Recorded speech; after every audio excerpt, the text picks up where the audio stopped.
अली साहब 28वीं तरमीम जा ईअं जोशो ख़रोश सां ॻाल्हियूं शुरू थी वियूं आहिनि। हर चैनल, हर तक़रीबन वॾा वॾा टॉक शोज़ सभु चवनि था पिया पंहिंजी पंहिंजी इंफॉर्मेशन जी बेसिस ते, वॾा वॾा सहाफ़ी बि चवनि था पिया त हवा सुरबाट आहिनि 28वीं तरमीम जा। कोई चवे थो हाणे मोहन मालिक साहब त चवनि था पिया त 22 मई ते 23 मई ते, हाणे माना कोई 10 ॾींहंनि खां पोइ देयर विल बी प्रेज़ेंट थींदो उहो असेंबली में अंदरि 22-23 मई ते, ऐं हुन खां पोइ जेको आहे उहो ॻाल्हि खे अॻिते वधायो। पर मुद्दो एतिरो आसान न आहे न, मुद्दो कंफ्यूज़िंग तॾहिं थी थो वञे जॾहिं पीपल्स पार्टी ज़रा NFC ज़रा इहे शयूं, ऐं पोइ बार बार चयो बि वञे थो पियो, जेके इस्टेब्लिशमेंट जा करीबी हाणे मञींदा आहिनि जेके सहाफ़ी पाण बि, उहे त चवनि था पिया त भई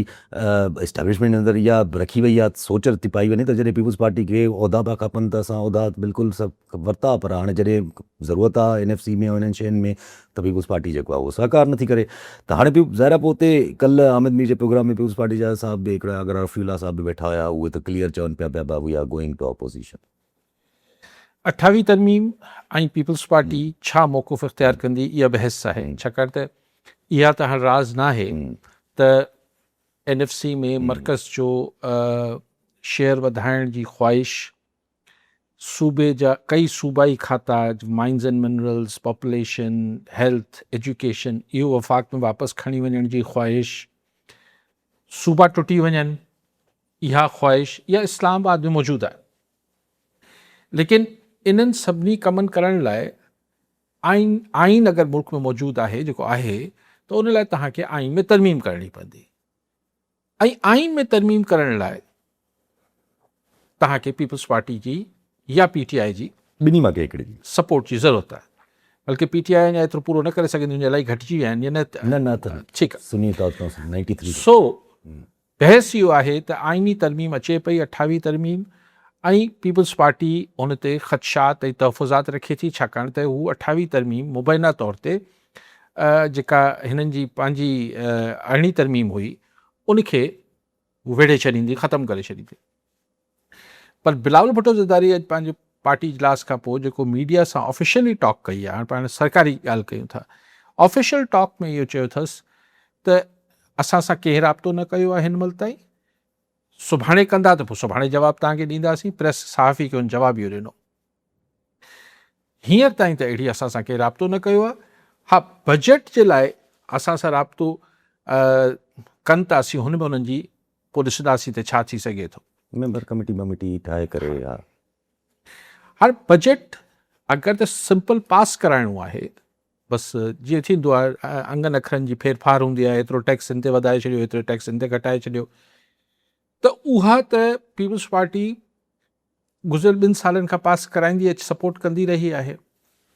ऐं हिन दफ़े बि अगरि इहे ई सिर्फ़ु टैक्सेशन ऐं हीअ सभु हेठि मथाई जी ॻाल्हियूं आहिनि, पीपल्स पार्टी वरी सपोर्ट करे छॾींदी। पर पीपल्स पार्टी सपोर्ट न बि कंदी त बि नवाज़ लीग ऐं इत्तेहादी ऐं कुझु ॿ टे माण्हू हितां करे बजट पास थी वेंदो, पीपल्स पार्टी सपोर्ट करे या न करे। जॾहिं की पीपल्स पार्टी जो इसरार आहे त असां खां सवाइ त बजट पास नथा कराए सघो, पर आउं सम्झां थो इहो सिचुएशन हुई पहिरियां, हाणे न आहे। हाणे इहा छाकाणि रिज़र्व सीटूं वग़ैरह सभु PTI मां निकिरी हली वियूं हिननि खे, त हाणे इहा सिचुएशन न आहे त पीपल्स पार्टी खां सवाइ बजट पास न थींदो। बजट त पास थी सघे थो, लेकिन जेको ज़ुल्फ़िकार जेको टाइम न्यूज़ जो रिपोर्टर आहे इस्लामाबाद में, उन जेको पीपल्स पार्टी जे ज़रियनि मां ॻाल्हायो, त हुननि जी दावा इहा आहे, ज़ुल्फ़िकार जो रिपोर्टर जो चवणु आहे त पीपल्स पार्टी वारा चवनि पिया त 28वीं तरमीम इहे मिड़ी शोशाला आहे, असांखे चयो पियो वञे त बजट में असांजी इहे मदद कयो जो असीं माली तरह वफ़ाक़ी हुकूमत थोड़ी सघारी थी सघे। हाणे जो मतिलबु छा आहे? माली तरह सघारो करण लाइ माना NFC में छेड़छाड़, NFC में छेड़छाड़ जो मतिलबु 28वीं तरमीम। पर हाणे अगरि त हिकिड़ो विच वारो रस्तो कढंदा त अलोकेशन खे, हाणे इहो कीअं टेक्निकली थींदो इहो त ही पार्लियामेंटेरियंस ॾिसंदा, त जीअं मिसाल बेनज़ीर इनकम सपोर्ट प्रोग्राम आहे, उन जी अलोकेशन घटि करे छॾे वफ़ाक़। मिसाल हींअर अगरि 100 रुपयो 4 सूबनि खे वफ़ाक़ ॾिए पियो, उन 50 रुपया करे छॾे। को ॿिया जेके तरक़ियाती हिते प्रोजेक्ट हली रहिया हुजनि, मिसाल सूबनि ॾे, उन में 50% कटौती करे छॾे। ऐं सूबा इहो कनि त जॾहिं सूबा पंहिंजा बजट पेश कनि त त हू जेको 50% बिस्प में या प्रोजेक्ट में घटि थियो वफ़ाक़ वटां हिते तकरीरूं करे थोरी ईअं वॾी एहतिजाज करे पोइ चयो ठीकु आहे असीं पंहिंजी खीसे पाॾियूं था त NFC खे हथ बि न लॻो बार सूबनि खणी बि वरितो ऐं जिदोजहद जारी आहे ऐं कंहिं ते को तनक़ीद जी गुंजाइश बि कोन्हे पर लीगली अली साहब NFC जो ओतिरो शेयर त पोइ बि ॾियणो पवंदो न सरकार खे लीगली त पोइ बि शेयर त ओतिरो ई ॾियणो पवंदो न पोइ चाहे हुन मद में ॾे या हिन मद में ॾे लेकिन हिन लाइ तव्हांखे आइनी तरमीम जी ज़रूरत न आहे न पर शेयर त मां चयो ओतिरो ई ॾियणो पवंदो शेयर चाहे त ॾियणो कहिड़े ॿिए तरीक़े सां ॾे शेयर त ॾियणो पवंदो ॾियणो पवंदो ठीकु आहे लेकिन हींअर 42.5% मिसाल 42 रुपया वफ़ाक़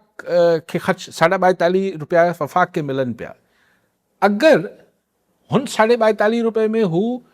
5 रुपया बिस्प जी मद में बि ॾेई रहिया आहिनि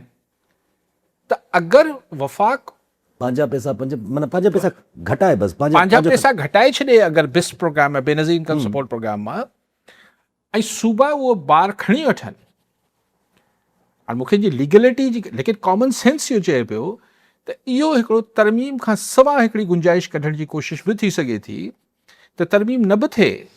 ऐं वफ़ाक़ भले 42% ते रहे लेकिन जॾहिं हुनजा पैसा घटि वेंदा वफ़ाक़ी पूल मां सूबनि ॾे त उनजो रेशो ऑटोमेटिकली वधी वियो कॉमन सेंस जी ॻाल्हि आहे हुनजो पैसा घटि विया त उनजो रेशो वधी वियो सो हाणे मूंखे ख़बर आहे त इहो त हाणे इअं पाण वरी कचहरी में ॻाल्हि पिया कयूं न इहो त हले थो पियो पर इन ते कुझु जवाब बि अचनि था पिया कोई जे क़रीब माण्हू आहिनि सहाफ़ी आहिनि उहो त चवंदा इहे चूंग लॻाइण वारी ॻाल्हि आहे एस्टेब्लिशमेंट चए थी हर दफ़े पीपुल्स पार्टी करे थी वञे इहो असां इहो न थियणो हर दफ़े पीपुल्स पार्टी जेको NFC खे टारे थी वञे न NFC ते डिस्कशन न थींदी हिन दफ़ा ठीकु आहे न मां इहा ॻाल्हि कयां पियो त अगरि थींदो त इहो ई आहे न त पहिरीं जेके धुरियूं हूंदियूं आहिनि उहे टफ पोज़ीशन खणंदियूं आहिनि न ही न थींदो न ही थींदो जी पोइ अगरि ॿिन्ही खे हिक ॿिए जो लाचार हूंदो आहे हा त पोइ को विच जो रस्तो ॻोल्हिबो आहे त इहा हिकिड़ो विच जो रस्ते जी ॻाल्हि कयां पियो त अहिड़ा मदन में वफ़ाक़ पंहिंजा पैसा रोके वठे लेकिन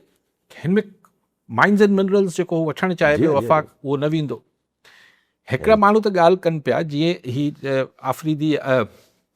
छा नालो अथसि PTI वारे जुनैद अकबर PTI जो MNA आहे न हो साहब त दावा करे थो त हिते नया सूबा ठाहिण लाइ बि जेको आइन में तरीक़ेकार आहे त सूबाई असेंबली ठारा पास कंदी उहो तरमीम मां क्लॉज ख़तमु करे ऐं चइजे बसि जेको वफ़ाक़ी यानी क़ौमी असेंबली चए बसि उहो सूबा ठाहे छॾियो त उहा तरमीम जी ॻाल्हि बि थिए पई